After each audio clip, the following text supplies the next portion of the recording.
श्रीवर्धमानमर्हन्तम् नत्वा बालप्रबुद्धये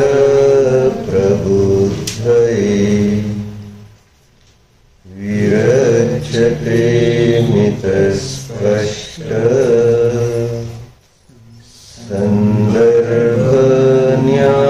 संदर्भन्यायदीपिका. त्याच्यावर महाराजांनी अध्यात्म न्यायदीपिका नावाची टीका म्हणा किंवा तुझा भावानुवाद केलेला आहे. काय आपण काय बोलत होतो? जीवन की सबसे श्रेष्ठ निधि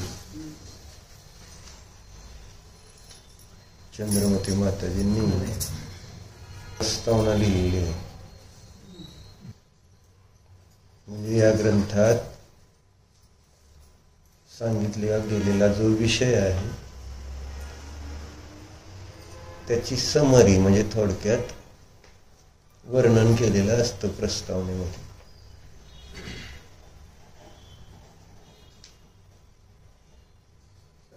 त्या प्रस्तावना म्हणजे एक लेख असतो त्या ग्रंथा संबंधीच्या.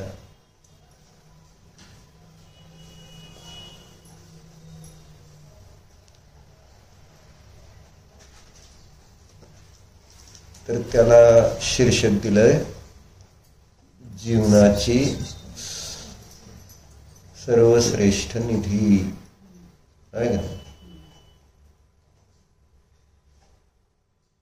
या न्यायदीपिकेला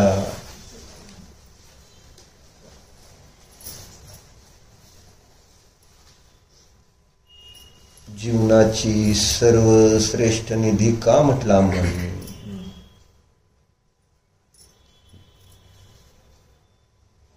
मी काल म्हणालो पण होतो,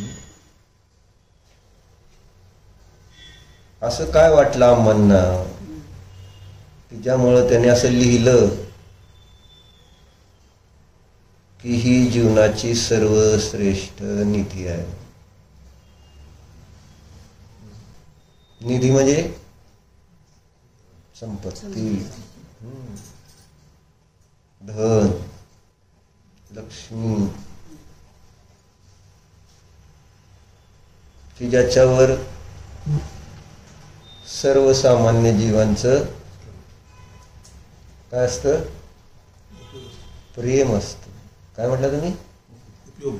उपयोग नाही, प्रेम असतं. उपयोग काय नसतो त्याचा. उपयोग काय त्याचा करतो का आपण? नाही, नुसतं प्रेम असतं. साठवायचं नुसतं, बघायचं असतं.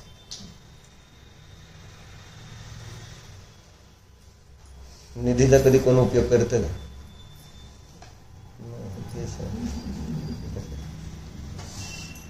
तसंच ह्या न्यायदीपिकेचं पण झालं. निधीचा उपयोग करायचा नाही तर ती निधी काय कामाची?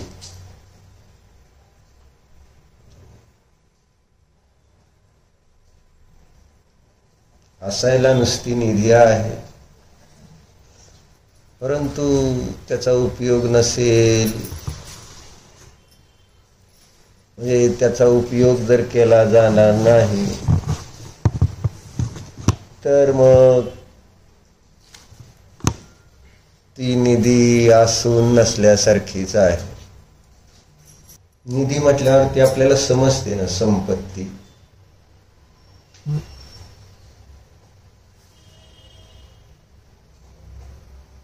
सर्वश्रेष्ठ निधी म्हटलं याला. न्यायदीपिका जी या रचली गेली त्याला सर्वश्रेष्ठ निधी म्हटलं. मग का म्हटलं सर्वश्रेष्ठ निधी याला? असं काय आहे याच्यामध्ये?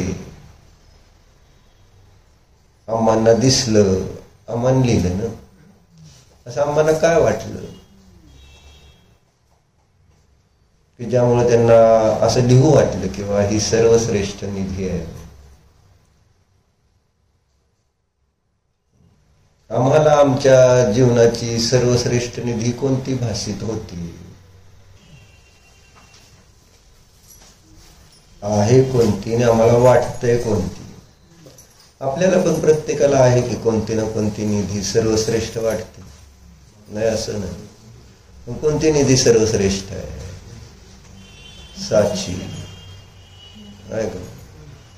तुमच्यासाठी तुमची मुलगी सर्वश्रेष्ठ निधी, मुलं समजा, हे तुम्हाला तुमची सर्वश्रेष्ठ निधी वाटते.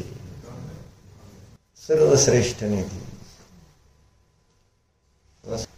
प्रत्येकाची आपापल्या निधी संबंधी कल्पना आहेत,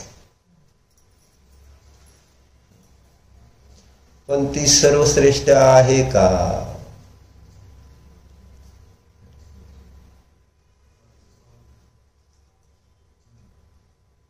सर्वश्रेष्ठ कुणाला म्हणायचं? सर्वश्रेष्ठ अनेक गोष्टी सर्वश्रेष्ठ असू शकत नाही, कुठली तरी एकच असायला पाहिजे सर्वश्रेष्ठ.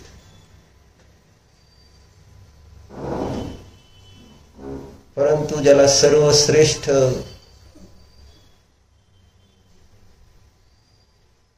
त्याचं लक्षण माहिती नसेल तर आपापल्या कल्पनेनं त्याला सर्वश्रेष्ठ मानणार, असं होतं ना. आपली आपली कल्पना आहे त्या निधी संबंधी.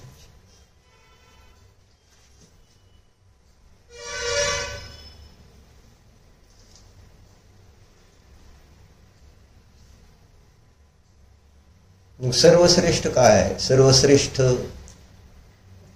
जगात सर्वात श्रेष्ठ कोणती गोष्ट आहे?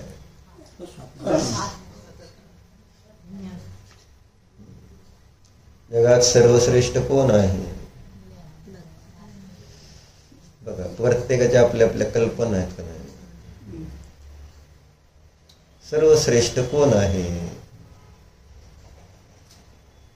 कोण आहे सर्वश्रेष्ठ? सर्वश्रेष्ठ निधी आहे कोणता? निज ध्रुव शुद्ध आत्म्याचा प्रत्यक्ष प्रामाण्य सहित अनुभव प्रकरणानुसार. काय म्हटलं? निज ध्रुव शुद्ध आत्म्याचा प्रत्यक्ष प्रामाण्य सहित अनुभव. निज ध्रुव शुद्ध एवढंच कळलं असेल कदाचित. आत्मा शब्द काय, प्रत्यक्ष काय, प्रामाण्य काय, याचा परिचय नाही. मग ती सर्वश्रेष्ठ निधी आहे हे तुम्हाला कसं समजणार? असं होईल का? कारण या ग्रंथामध्ये त्या विषयाचं वर्णन, कशाचं वर्णन आहे? निज ध्रुव शुद्ध आत्म्याच्या प्रत्यक्ष प्रामाण्य सहित अनुभवाचं. म्हणजेच कशाचं वर्णन आहे? कशाचं आहे?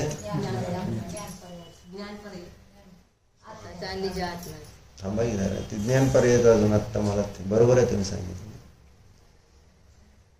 मला सांगायचं काय? ध्यान, शुद्ध ध्यानाचं वर्णन. तर आता ध्यान शिबिर आहे, ध्यान शिबिराला हे बसणार आहेत मुलं, फॉर्म भरलेत ना, आता माहित नाही काय बघा. शुद्ध ध्यान, शुद्ध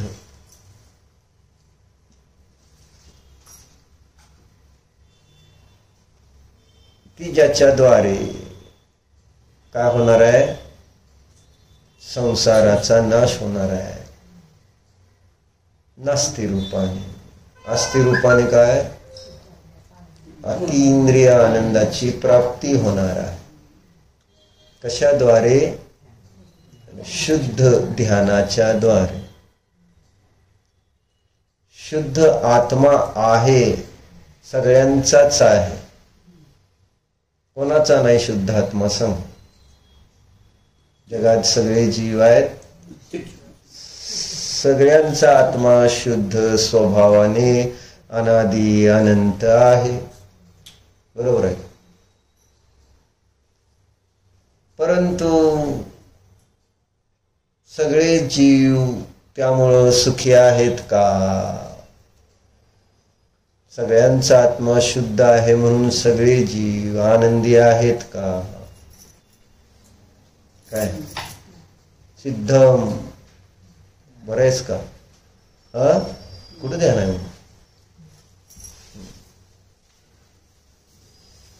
निपटी काय करते?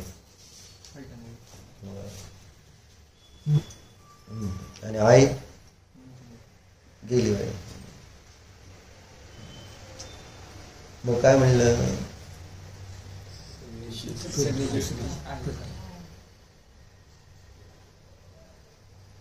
का म्हटलं मी असं?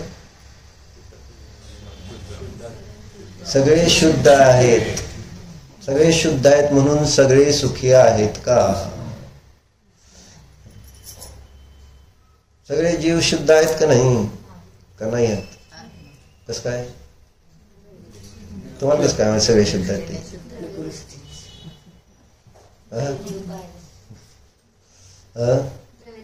बरोबर, हे उत्तर मला हवं होतं. छान उत्तम. कारण आम्हाला शुद्धतेचा परिचय नाही आहे. ऍक्च्युअली आम्हाला जो परिचय आहे आत्म्याचा तो कोणता? अशुद्ध आत्म्याचा परिचय आहे. शुद्ध आत्म्याचा कुठं परिचय आपल्याला? खरं आपल्या संयोगात आपल्या आजूबाजूला जितके म्हणून जीव दिसत आहेत ते शुद्ध का अशुद्ध? माझ्या अनुभूतीला म्हणतो, माझ्या अनुभूतीला आहे ना, असताना शुद्ध पण आहेत अशुद्ध पण आहेत, हे उत्तर बरोबर आहे. पण मी कोणत्या दृष्टीने त्यांना अनुभवतोय? काय रेवतीताई, सुनेला कोणत्या शुद्ध का अशुद्ध दृष्टीने अनुभवतात सांगा बरं. एक उदाहरण म्हणून ती शुद्ध सून शुद्ध ना अशुद्ध दोन्ही आहे का नाही तुमची? आहे. मग तुम्ही सुनेकडे शुद्ध बघता का अशुद्ध म्हणून बघता? शुद्ध अशुद्ध बघता न? त्यामुळे तुम्हाला समता भाव येतो का राग द्वेष होते? दोन्ही होते.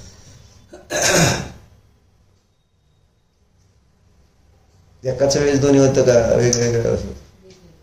वेगवेगळ्या वेळेस होतं.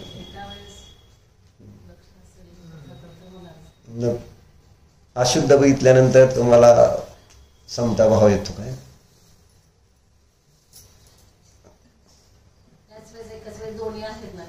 मी कधी काय म्हटलं?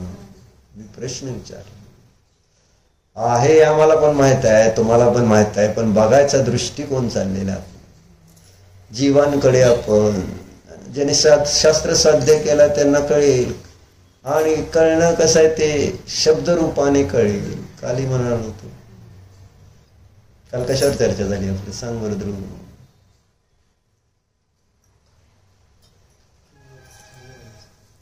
ह्याच्यावरच झाली की मग काय दुसरं काय का? ह्याच्यावर झाले होते. आपल्याला जीवाची व्हॅल्युएशन कळते का असं म्हणाल होतं का नाही? सोन्याची किंमत कळते, पण सोन्यासारखा जो त्या सोन्यामध्ये असणारा जीव आहे त्या जीवाची किंमत कळते का असं म्हटलं. सोन्याचं व्हॅल्युएशन आहे आणि सोन्यासारख्या जीवाचं डिव्हॅल्युएशन. जीवाचं व्हॅल्युएशन किती आहे मला, आणि त्या सोन्याची किंमत किती आहे? आम्हाला शरीराचं व्हॅल्युएशन जास्त आहे का जीवाचं व्हॅल्युएशन आमच्यासाठी जास्त आहे? किंमत, निधी कोणती वाटते मला? लबाड बोलायला सगळे आपण एक नंबर आहे का? किंमत कोणाची? कशामुळं मला माझी शोभा भासित होते? जीवामुळं का शरीरामुळं? शरीराची सुंदरतेमुळं माझी सुंदरता मला वाटते संयमी, का जीव आहे मी सिद्धांसारखा म्हणून मी सुंदर आहे? कशामुळं मला माझी सुंदरता वाटते? म्हणायला येणार आहे तुम्हाला, हो माझा आत्मा सिद्धासारखा आहे म्हणून मी म्हणायला पोपट तर आपण झालेलो आहो, नाही ना? म्हणजे जेवढं जीवनात उतरवायला शिकलं पाहिजे.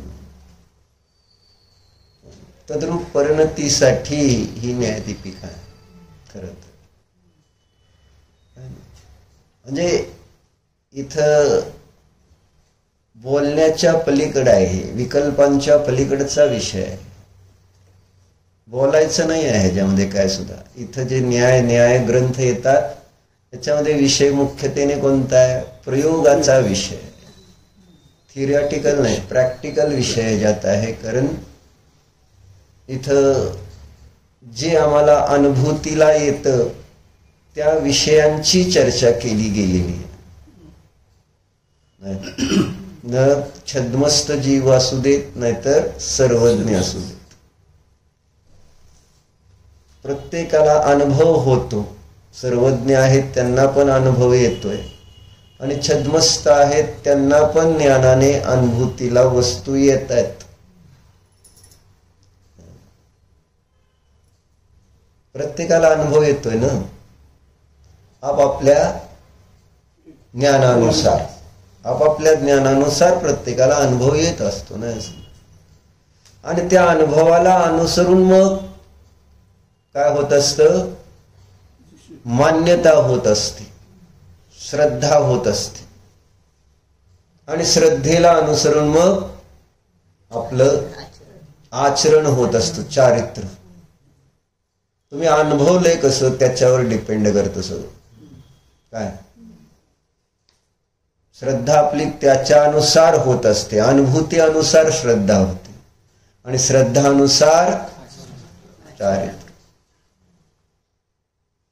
ही एक सिस्टीम आहे. म्हणून अनुभवाला महत्व येतं. काय कसं अनुभवतो, काय अनुभवतो आणि कसं अनुभवतो याचं महत्व. कारण ज्याला अनुभवणार आणि जसं अनुभवणार तशी श्रद्धा होणार आहे, तुमच्या लक्षात येईल. आणि त्यानुसार आपलं सगळं आचरण असणार आहे. अंतरंग आचरण असो नाहीतर बहिरंग आचरण असो. म्हणून अनुभूतीला महत्व आहे. कारण आज आपलं आचरण कसं आहे त्याच्यावरून आपली श्रद्धा कशी आहे आणि त्याच्यावरून आपले अनुभव काय हे आपण तपासू शकतो. मग आपल्याला निर्णय करता येईल की माझा अनुभव बरोबर आहे का चुकीचा आहे. जेव्हा माझ्या आचरणामध्ये काय दिसतंय, क्रोध, मान, माया, लोभ, राग, द्वेष, इंद्रिय, विषय, भोगाची प्रवृत्ती आहे ना, परिग्रह, संचय आदी रूप परिणती दिसते. जितका बाहेरचा व्यवहार दिसतो तो कसा आहे, आचरण कसं आहे. मग तसं आचरण का आहे माझं? कारण श्रद्धा तशी आहे. कशी आहे श्रद्धा? अशा प्रकारच्या आहे ना आचरण करण्याची श्रद्धा आहे. म्हणजे तसं आचरण केल्यावर मला सुख मिळणार आहे ही श्रद्धा आहे, म्हणून आचरण तसं आहे ना. श्रद्धानुसार परिणती होणार आहे ना. जशी श्रद्धा आहे तसं आचरण आहे. माझी श्रद्धा काय दिसते? अज्ञानामुळं. अज्ञानी जीवांची श्रद्धा कशी दिसते की विषय भोग यांच्या आश्रयाने सुख आनंद. आणि मग तशी श्रद्धा का आहे? तशी श्रद्धा का आहे? कारण मला अनुभव कोणता येतोय? आपण जेव्हा इंद्रिय ज्ञानाने प्रवृत्ती करतो तेव्हा मला अनुभव कशाचा येतोय? विषय भोग भोगल्यानंतर सुखाचा अनुभव येतोय आहे का नाही. आणि त्याचा जेव्हा विरह आहे म्हणजे त्याचा अभाव आहे किंवा प्रतिकूल आहेत विषय, तर मला दुःख होते. बरोबर. या अनुभूतीमुळे माझं श्रद्धान काय बसलंय की इंद्रिय विषय भोगात सुख आहे. शरीरच मी आहे. जितक्या म्हणून मिथ्या कल्पना आहेत, सात तत्वासंबंधी जितकी म्हणून विपरीत मान्यता आहे. जीवाची विपरीत मान्यता काय? जीवासंबंधी विपरीत मान्यता काय आमची? मैं सुखी दुखी मैं रंग करा सांगितलं की राव. आता काय याच्यापेक्षा वेगळं काय? चढाल्यामध्ये दिलंय की नाही? चेतन को जड रूप लिया मान. चेतनेला जड रूप मानणं ही आहे जीवासंबंधीची विपरीत मान्यता. अनुभव मला काय येतोय ना? काय अनुभव येतोय मला? मला अनुभव जीव म्हणजे एक ज्ञान दर्शन स्वभावी अशरीरी अविनाशी असं एक है ना, अमूर्तिक निराकार चैतन्य तत्व म्हणून मी कधी जीवाला अनुभवतोय का? मग अनुभव नाही म्हटल्याने मान्यता काय होणार? स्नेहात आहे सांग. श्रद्धा काय आहे? जीव जर अशी जीवासंबंधी अशी श्रद्धा नाही म्हणजे मग मला अनुभव काय येतो? आज मी असमान जातीय द्रव्य पर्याय प्राप्त झाली, शरीर जीव मिळून एक अशी अवस्था प्राप्त झाली आणि त्यामुळं माझी जीवा संबंधीची कल्पना काय? काय कल्पना? जीवासंबंधीची. जसं आता लग्न ठरले, कल्पना काय चालले?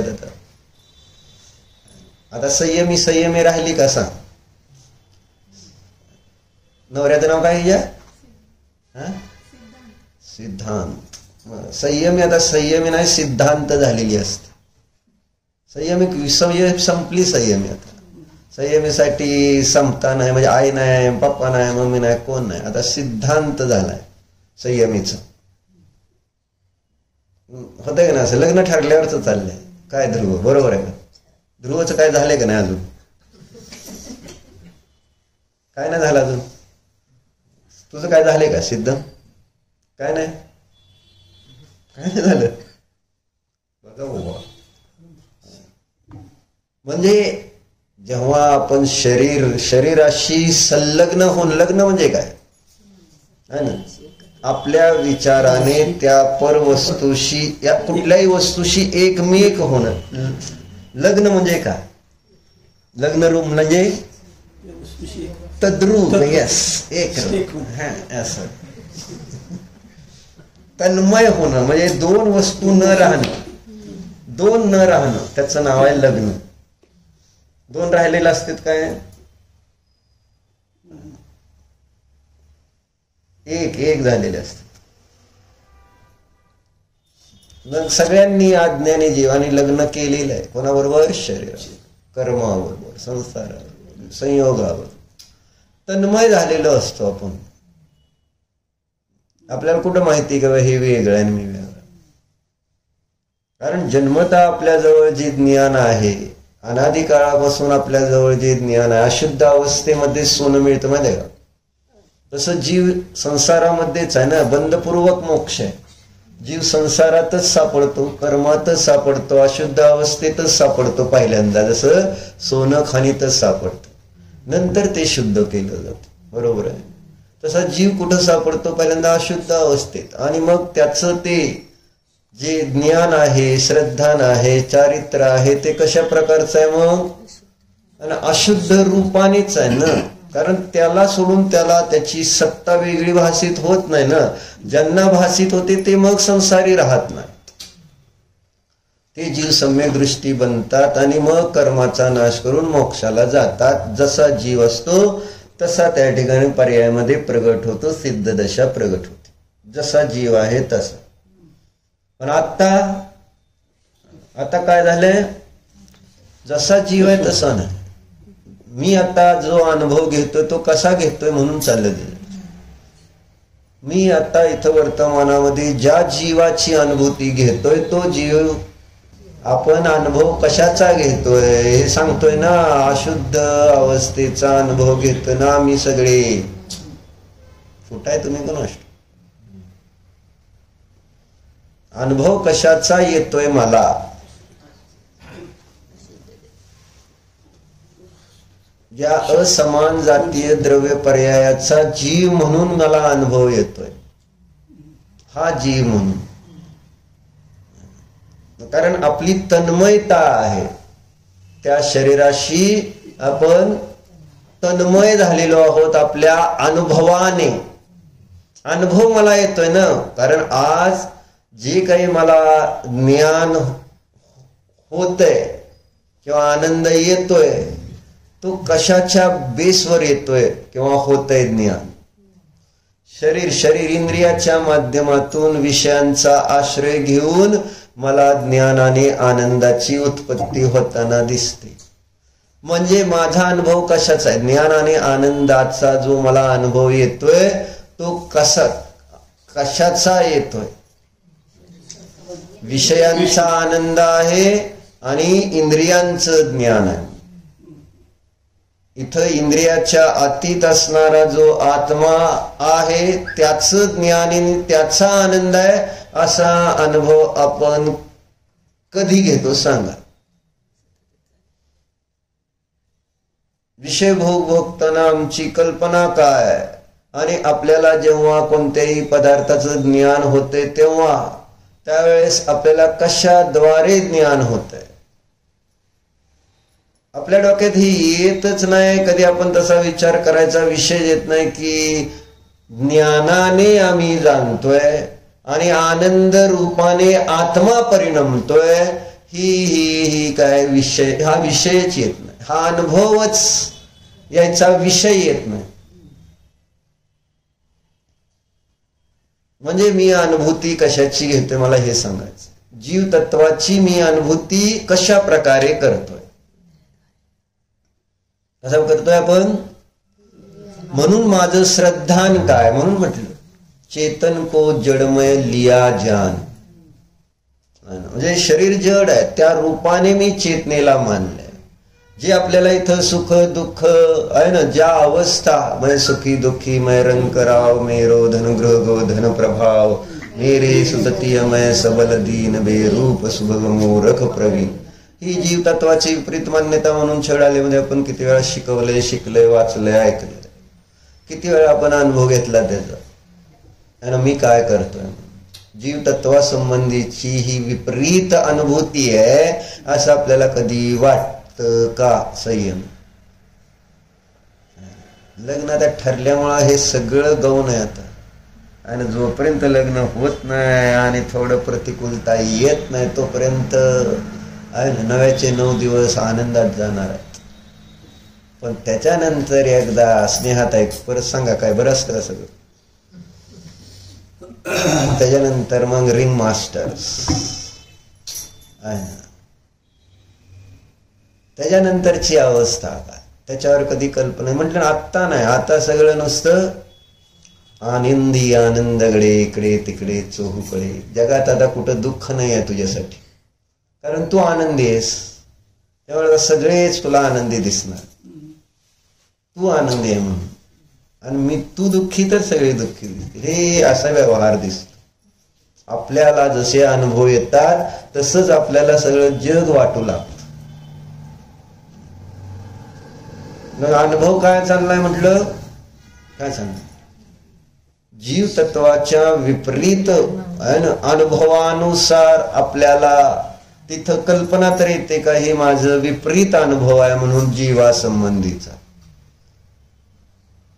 कारण ध्यानाचा काळ ज्यामध्ये आपण जो शुद्ध आत्मा स्वाध्याय केल्यानंतर समजतो आणि त्या संबंधी आपण प्रॅक्टिकल प्रयोग करतो ध्यान. मग तिथं कुठं इंद्रियाचं अवलंबन सोडून हा मी सच्चिदानंद स्वरूप आत्मा आहे अशी अनुभूती आपण दिवसातून किती वेळा घेतो. जसा जीव आहे तशी अनुभूती आपल्याद्वारे आपण है ना, आपल्याद्वारे किती त्या तशा प्रकारच्या आत्म्याचा अनुभव करण्याचा पुरुषार्थ होतो. काय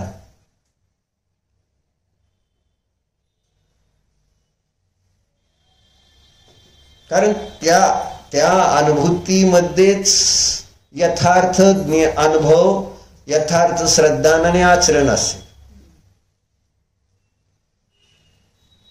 कुठलं? जसा जीव आहे तसा जेव्हा मी ध्यानामध्ये अनुभवतो त्यावेळेस, पण इतर काळामध्ये आणि जे ध्यान करणारच नाहीत त्यांना काय कळणार की बाबा ऍक्च्युली जीव कसा आहे. किती जरी त्या जीवासंबंधी गप्पा वाचल्या, ऐकल्या, केल्या, अनुभवाच्या अभावामध्ये सगळं व्यर्थ आहे. जसं डोळ्याशिवाय चेहरा. किती चेहरा सुंदर असला आणि डोळे नसतील तर त्या चेहऱ्याची व्हॅल्यू काय. बरोबर आहे. आणि नेहमीचं उदाहरण आहे शून्याशिवाय, एकाशिवाय शून्य. एक शिवाय शून्याची व्हॅल्यू शून्य. तसं इथं ज्या आत्म्यासंबंधीची आपण चर्चा करतोय त्याचा जर मी अनुभव घेत नाही ध्यानामध्ये, तर ती भलेही त्या ठिकाणी तो जीव 3 लोकात सुंदर आहे, तर असून करायचं काय. त्याची माझ्या पर्यायामध्ये अनुभूती नसेल, तर मला त्याचा अनुभव होत नसेल, मी अनुभव घेत नसेल, अनुभूतीचा पुरुषार्थ करत नसेल, तर ते असून नसल्यासारख्या मिलन आपल्यासाठी सगळं काय आहे. पण त्याचा वापर नाही जर करता आला काय, तर ते आहे काय आणि काय काय नाही काय, दोन्ही सारखंच आहे असं सांग. म्हणून जीवासंबंधीचा माझा अनुभव कोणता आहे आणि किती आहे, दिवसभरामध्ये बघितलं तर, आतापर्यंतच्या जीवनामध्ये बघितलं तर, आणि ऐकून वाचल्यानंतर सुद्धा आपले काय प्रयोग आहेत. तेवढं फक्त शास्त्र ऐकलंय तोपर्यंत थोडेसे विचार, नंतर काय. आपण कोणत्या विचारात जाण्याचा आपला गडबड आहे. शुद्ध आत्म्यामध्ये राहण्याची गडबड का अशुद्ध होण्यासाठी आपली धडपड. कोणती. बाहेर पडायचंय, ध्यानातनं बाहेर पडायचंय, धर्मातनं बाहेर पडायचंय. कारण इथं शुद्ध हवा असते. शुद्ध हवा पचत नाही माहिती तुम्हाला. ज्याला अशुद्ध हवेची सवय लागली ना, त्याला शुद्ध हवा दिली तर आजारी पडते. म्हणून इथं जेव्हा धर्म आहे, ध्यान, त्यावेळेस तिथं आपल्याला त्रास होतो, दम लागतोय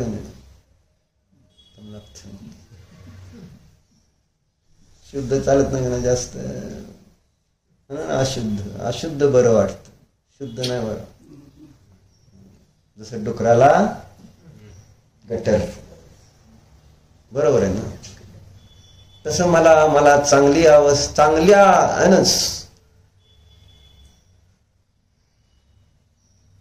अनुभूतीच अशुद्ध घ्यायची सवय लागली ना, मग शुद्ध अनुभूतीमध्ये राहू शकतंय काय. असं आहे. ध्यानामध्ये ही महत्वाचं आहे, तुमच्या लक्षात येत असतं. कारण तुम्हाला तिथं अस्वस्थ होणार आहे. कारण तुमची अशुद्ध म्हटलं, तिथलं अशुद्ध विचार येऊ न देण्यासाठीच वातावरण बाहेर न केलं जाणार आहे. ज्यामुळे आपल्याला अशुद्ध अनुभूती येते ते सगळे विषय तिथनं काढून घेतले जाणार आहेत. मनोरंजनाचे सगळे विषय, इंद्रियांचे सगळे विषय तिथं आहे ना काढून घेतले जाणार आहेत. एवढंच नव्हे तर त्याच्या पुढचे विषय पण काढून घेतले जातात. कोणते. इंद्रिय विषय भोग तर पाप आहे, अशुभ आहे. तिथं तर शुभ भाव ज्या क्रियेच्या निमित्तात बनतात त्या क्रिया पण तुमच्याकडून काढून घेतल्या जाणार आहेत. म्हणजे करून दिल्या जाणार नाही. म्हणजे स्वाध्याय करून दिला जाणार नाही, पूजन नाही, भक्ती नाही, जाप नाही, या सगळ्या क्रिया काढून घेतल्या जाणार आहेत. आता काय करणार. त्रास होणार आहे, एवढं लक्षात राहू दे. सवय नाही. ध्यानाची प्रक्रिया चालू असताना पण ते माझ्यापासून भिन्न म्हणून जाणलं जातं ना. अज्ञानाने अभिन्न जाणतो आणि ज्ञान आपण ध्यानात बसल्यानंतर काय होतं ते भिन्न आहे. असं आपण जाणत असतो. असं बरोबर आहे का? आणि मग संस्कारामुळे कधी त्याचं सत्ता जाणवत असताना चारित्र मोहाच्या उदयामध्ये आहे ना ते त्रास करू शकेल कदाचित. मग तिथं पुरुषार्थ करून त्यापासून आपण भिन्न आहोत असा चिंतन मनन करून त्या दुःखापासून आपल्याला निवृत्त करायचं असतं. असं ते प्रयोग असतो. सांगायचं काय होतं, अनुभूती कशी आहे, श्रद्धा कशी आहे आणि आचरण कसं. आचरण कशावर डिपेंड आहे, सगळं अनुभूतीवर आहे ना. जसं आता इथं स्त्री आणि पुरुष भेद आहे का नाही. तुम्ही कोण आहे, स्त्री म्हणते का नाही, मी म्हटलंय मी जीव आहे म्हणते का. बरोबर आहे, स्त्री आणि पुरुष. अनुभूती कशाची घेताय तुम्ही, तुम्ही स्त्री म्हणून अनुभूती घेताय, तुम्ही घेताय का नाही. श्रद्धा काय, श्रद्धा काय, मी स्त्रीच आहे, मी पुरुषच आहे, श्रद्धा आहे. आचरण जसं स्त्रीचं आचरण असतं त्या रूपाने आचरण आहे, जसं पुरुष आहे त्या रूपाने आचरण आहे. बरोबर.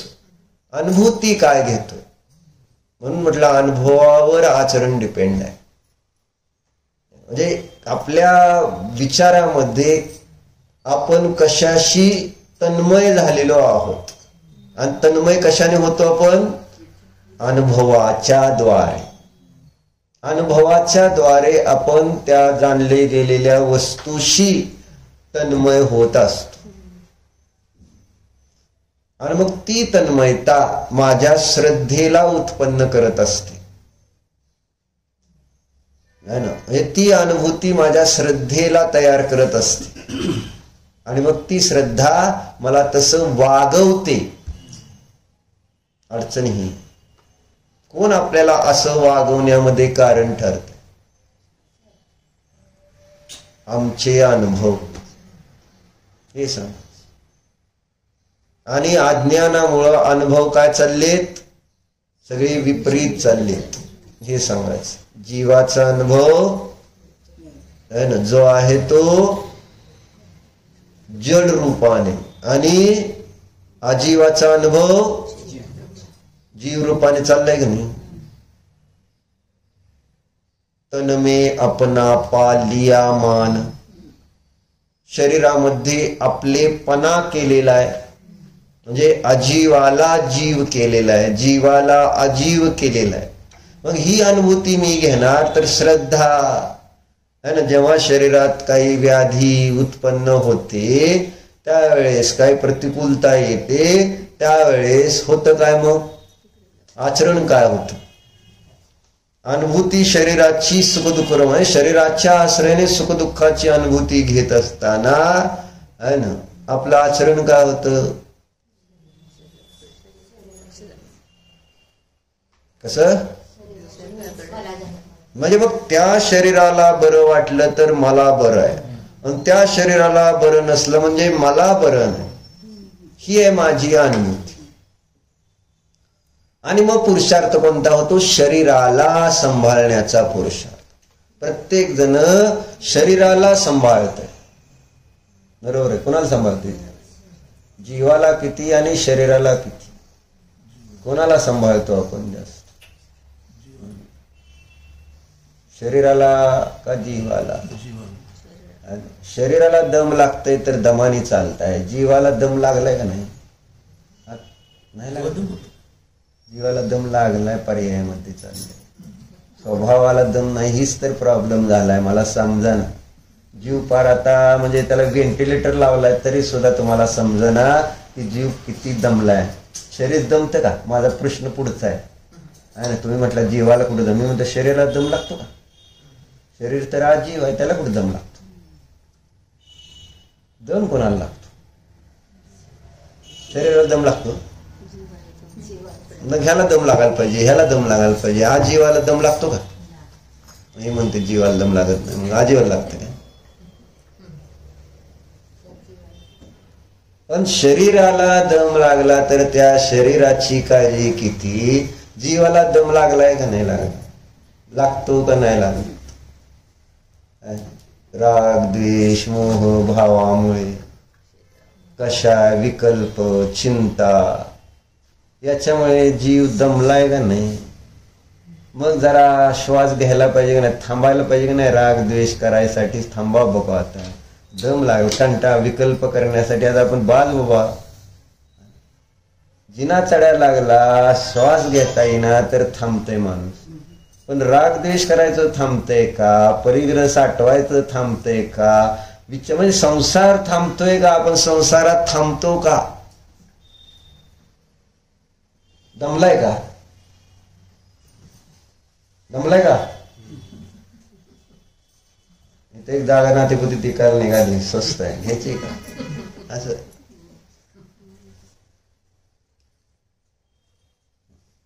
झालं मग मला दम लागतो. ही अशी माणसं करतात का नाही शास्त्राच्या वेळेस, मला दम लागतो. आता इथं तुम्ही बसून सांगा, इथं तर परत असं केलं का नाही तर तुम्हाला इथं बसवीन सांगायला सांगतो. मग कसा दम लागतोय कळत.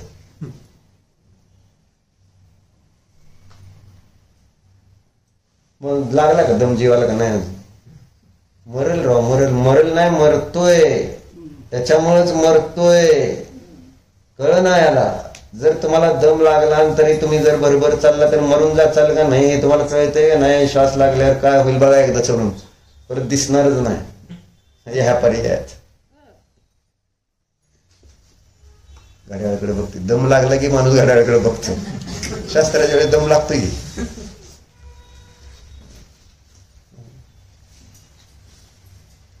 लागला हिला दम, त्यांना आता जायचं म्हणलं ना, दम निघत नाही इथं सुद्धा. श्वास फुलला, चालले तर गाडी जसं काय ह्यांना आत्ता जाय, 4 नंतर गाड्या नाही ते, त्यांना शास्त्र चाललंय, विसरून जायला पाहिजे. धनंजय कवी सारखं सगळं काय नसतं, सगळे लक्षात ठेवतात शरीराला. एवढं बोललं तरी दमादमा जातोच आम्ही. आता तुम्ही किती बोला आम्हाला जावं लागतं.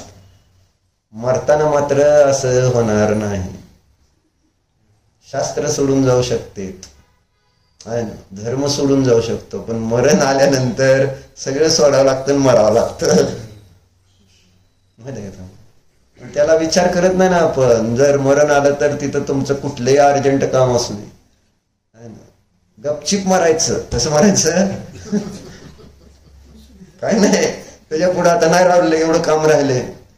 असू दे काम किती असू दे, किती महत्वाचं काय, म्हणजे कुठल्याच कामाचं मरणासमोर इम्पॉर्टन्स किती आहे सांगा मला तेजश्रीत आहे. काय नाही ना, म्हणजे 0 इम्पॉर्टन्स आहे बाकी सगळ्या कामांची त्याच्यासमोर.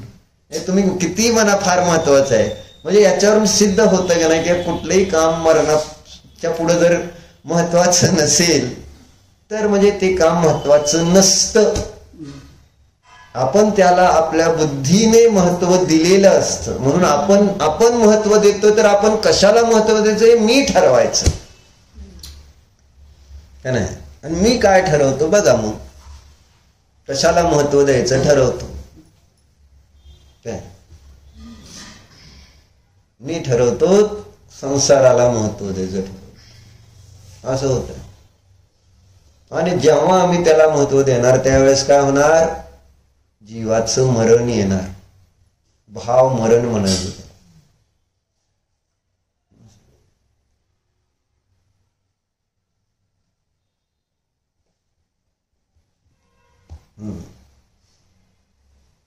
म्हणून काय सांगत होतो मी,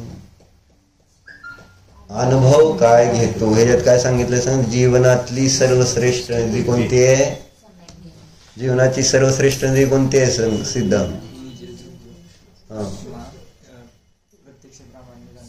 अनुभव करणे, जाणणे, चालतं शब्द हे करतात. निज ध्रुव शुद्ध आत्म्याचं प्रत्यक्ष प्रामाण्य सहित अनुभवन हीच जीवनाची सर्वश्रेष्ठ निधी आहे असं माताजींना वाटलं, म्हणून त्यांनी इथं त्याचं शीर्षक ते दिले. कारण न्यायदीपिका म्हणजे शुद्ध आत्म्याची अनुभूती आहे असा त्याचा अध्यात्म अर्थ आहे. न्याय विषयाला शॉर्ट मध्ये प्रकाशित करणारी म्हणून न्यायदीपिका आगमार्थ आहे. आणि अध्यात्मार्थ महाराज आम्हांनी काय केलाय? निज ध्रुव शुद्धात्म्याची अनुभूती, त्याला म्हटलेलं आहे न्यायदीपिका. अध्यात्म न्यायदीपिका ही आहे. हे अनुभूतीचं इम्पॉर्टन्स कळलं तेव्हा तिथं त्याला सर्वश्रेष्ठ निधी मानलं माताजींनी. त्यांना असं लिहू वाटलं की खरोखर हीच निधी सर्वश्रेष्ठ, याला सोडून दुसरी कोणतीही निधी श्रेष्ठ असू शकत नाही. त्याच्या पुढे सगळ्या निधी व्यर्थ फिक्के आहेत. शुद्ध आत्मानुभूतीच्या समोर, कारण त्याद्वारेच आपलं कल्याण आहे. जीवाचं हित त्याद्वारेच आहे, त्यामध्येच आहे, त्यापासूनच आहे असं आहे. म्हणून अनुभव नीट नीट समजून घ्या असं मला, कारण श्रद्धा चुकतायत. अनुभूतीमुळे काय होते? श्रद्धा चुकीची होते. जीवाला जीव पुढं झाली की या जीवाला जीव म्हटली की आता पुढं काय? आश्रवादी जे राग द्वेष भाव आहेत ते सुख देणारे आहेत असं वाटतं. अनुभूती ही आहे. अनुभूती काय? मला राग द्वेष मोहाधिक भाव मला सुख देतात, ही अनुभूती घेतो. म्हणून माझी श्रद्धा कशावर आहे? मोहावर माझी श्रद्धा. मोह केला तर मी सुखी, राग केला तर मी सुखी, द्वेष केला तर मी सुखी, क्रोध केला तर मी सुखी, मान मिळाला तर मी सुखी, मायाचार केलं तर मी सुखी, लोभ जर झाला तर लोभ केल्याने मी सुखी. ही आहे सगळी काय? अनुभूती आश्रव तत्वाची. आणि म्हणून सांगितलं की ही काय? आश्रव तत्वासंबंधीची विपरीत मान्यता. रागादि प्रकटे दुःख दे, तीनही को सेवत गिनत चैन. अनुभव हाय. म्हणून अनुभूतीचं महत्व समजून घेतलं पाहिजे. ती अनुभूती रागादी विभाव भावांची अनुभूती ही सर्वश्रेष्ठ नाही.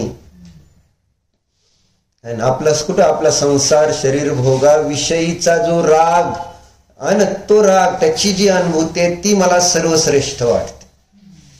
ते नाही करायचं तर मग काय करायचं असा आपल्याला प्रश्न आहे खरं तर. कारण आपल्याला राग द्वेष सोडून दुसरं काय माहितीच नाही. राग द्वेष मोह सोडून आपल्याला काय माहितीच नाही. ध्रुवाचा जेवढा मोह तेवढा निज ध्रुवाचा आहे.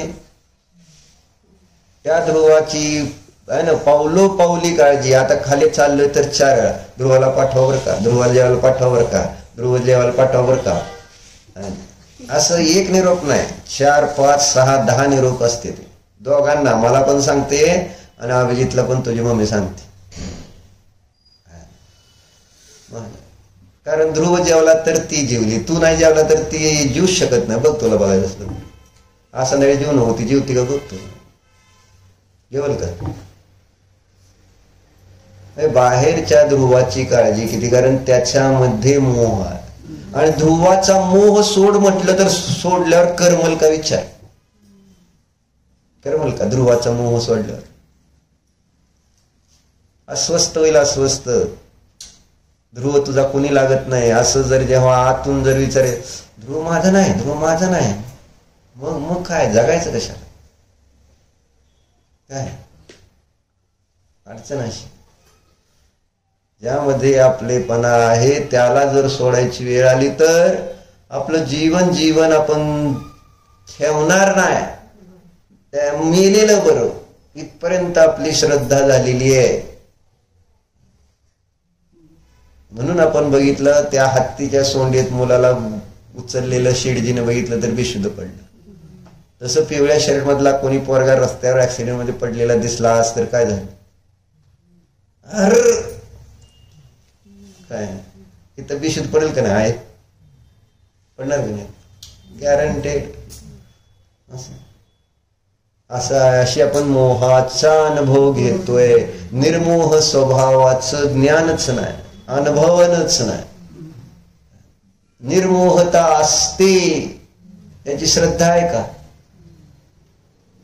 हो आहे. निर्मोहता हा गुण आहे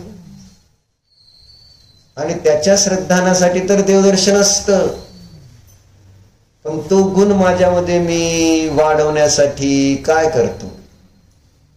त्याची श्रद्धा वाढण्यासाठी. म्हणून भक्ती करायची असते. निर्मोह आणि आत्म्याची भक्ती का करायची? ती श्रद्धा बसवण्यासाठी. निर्मोहतेवर श्रद्धा बसली पाहिजे. माझी भक्ती कशावर आहे? म्हणून म्हटलं आपली भक्ती सगळी जी मी अनुभूती घेतो त्याच्यावर. आणि मी अनुभूती घेतोय कशाची? अशुद्धतेची. अडचण ही कारण मला शुद्धता कधी म्हणजे आपण ऐकली नाही, वाचली नाही, माहिती नाही. शुद्धता आणि ऐकली वाचली तर आपण ध्यानाला बसत नाही, भेदज्ञान करत नाही, तर आपल्याला ती माहिती सुद्धा काय कामाला येणार आहे. म्हणून म्हटलं अनुभव घ्या. नुसतं माताजी म्हणून सांगते परत परत. आम्हाने काय सांगते? नुसतं ऐकायचं नाही, तुम्ही तसं जाणा, तसा अनुभव करा. हा मी ज्ञानानंद. हे बोलायचं नाही, तशी अनुभूती घ्या असं आम्हा परत परत सांगतायत. अनुभूती घ्या. अनुभूतीशिवाय श्रद्धा बदलणार नाही. मिथ्या दर्शन नष्ट होणार नाही. सम्यक दर्शन होणार नाही. मोक्ष मार्ग प्रगट होणार नाही. संसाराचा नाश होणार नाही. म्हणून त्या अनुभूतीला इथं अम्मांनी काय म्हटलंय? जीवनाची सर्वश्रेष्ठ निधी. ओम नमः.